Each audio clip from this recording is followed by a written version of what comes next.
ہم سب جانتے ہیں کہ ہمارا ایک کھلا دشمن ہے جو اللہ کے سامنے یہ عہد کر چکا ہے کہ وہ انسانوں کو قیامت تک بہکائے گا۔ لیکن اگر وہ دشمن خود اپنے سب سے گہرے راز اور وہ جال بتا دے جو وہ ہمیں تباہ کرنے کے لیے استعمال کرتا ہے تو آج ہم کچھ حیران کن کہانیاں جانیں گے۔ وہ لمحے جب شیطان نے اللہ کے راست باز بندوں سے ملاقات کی، حضرت موسیٰ علیہ السلام کے ساتھ اس کی بات چیت سے لے کر جنید بغدادی رحمہ اللہ کو دھوکہ دینے کی کوشش تک۔ ہمارے ساتھ رہیں کیونکہ ان کہانیوں میں وہ چابیاں چھپی ہیں جو آپ کو اس کی فریب سے بچانے میں مدد دے سکتی ہیں۔ ایک دن لعین، جسے حضرت آدم علیہ السلام کے سامنے سجدہ نہ کرنے کی وجہ سے ہمیشہ کے لیے ملعون کر دیا گیا تھا، حضرت موسیٰ علیہ السلام کے سامنے آیا۔ لیکن اس بار اس کا رویہ مختلف تھا۔ وہ نرم، عاجز اور جیسے توبہ کرنے کی کوشش کر رہا ہو۔ اس نے کہا، اے خلیم اللہ، جس نے اللہ سے براہ راست بات کی، میں توبہ کرنا چاہتا ہوں۔ آپ اپنے رب کے محبوب ہیں اور آپ کی دعائیں کبھی رد نہیں ہوتی۔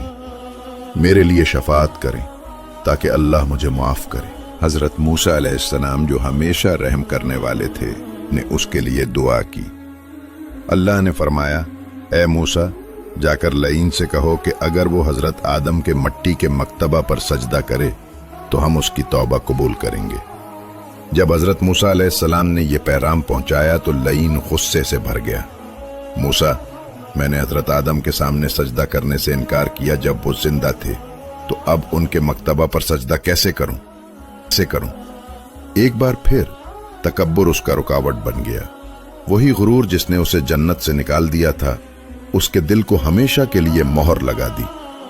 لیکن جاتے ہوئے لعین نے کہا، موسیٰ، تم نے میرے لیے شفاعت کی ہے، اس کے بدلے میں کچھ راز ظاہر کرتا ہوں جو انسانوں کے لیے فائدہ مند ثابت ہوں گے اگر وہ اپنے کمزور لمحوں میں ان کو یاد رکھیں۔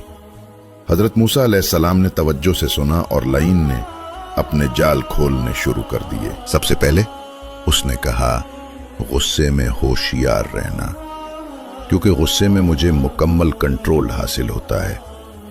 میں خون کی طرح رگوں میں بہتا ہوں، عقل کو مفلوج کر دیتا ہوں اور زبان کو ایسا کچھ بولنے پر مجبور کر دیتا ہوں جس پر دل پچھتاتا ہے۔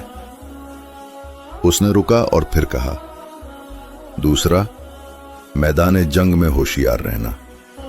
جب کوئی مومن اللہ کی راہ میں لڑتا ہے تو میں اسے اس کے خاندان اور مال کی یاد دلاتا ہوں، یہاں تک کہ خوف اس کے عزم کو کمزور کر دیتا ہے۔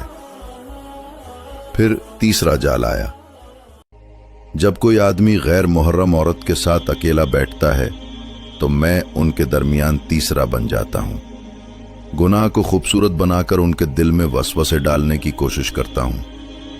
لیکن لعین نے کہا، اگر ان لمحوں میں تم اللہ کو یاد کرو گے تو میں تم پر کسی بھی طرح کا اثر نہیں ڈال سکوں گا۔ اور اس کے ساتھ ہی وہ غائب ہو گیا۔ اس کے ساتھ ایک بہت بڑی تنبیہ چھوڑ گیا۔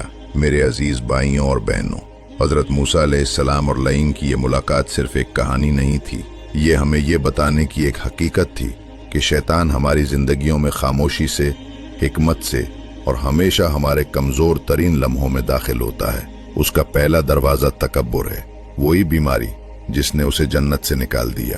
دوسرا دروازہ غصہ ہے جو فیصلہ سازی کو اندھا کر دیتا ہے اور دل کو سیاہ کر دیتا ہے۔ تیسرا دنیا کی محبت ہے، خوف کا پیدا ہونا اور اس چیز کے ساتھ جڑنا جو ہم رکھتے ہیں۔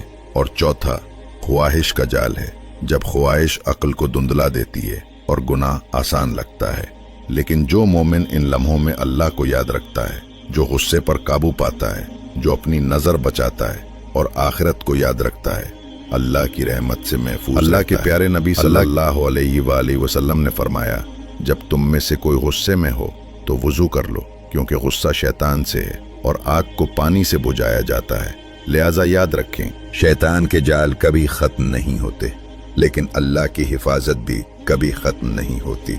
جو شخص اسے دل سے یاد کرتا ہے وہ کبھی شکست نہیں کھاتا۔